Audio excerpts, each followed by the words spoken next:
Well, Chambers is a great example of how, a little bit like Bakunin, but from the anarchist side, many of the best critics and I think most penetrating analyses of communism have come from communists or former communists. One thinks of a famous memoir, The God That Failed. I mean, in France, there's a whole genre. It's a literary genre, the I Used to Be a Communist, the ex-communist memoir. I mean, it seems to be true of vast numbers of even influential historians in France. They all had this period. I'll give you an example. Stéphane Courtois, the editor of the famous Black Book of Communism. Most people are familiar, if not with the book itself, then with the famous estimate of 100 million deaths from communism. Courtois wasn't just a communist, he was a Maoist before he became an anti-communist.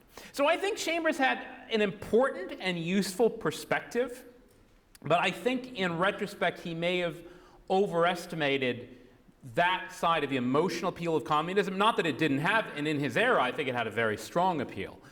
I think in today's era, I think it's a little bit less powerful. And I think part of that is because although there are many people who still flirt with the ideas and maybe they even engage in these acts of symbolic class protest, these kind of assassinations, or I suppose these days it's setting a Tesla on fire, these kinds of protests of capitalism, you might call them.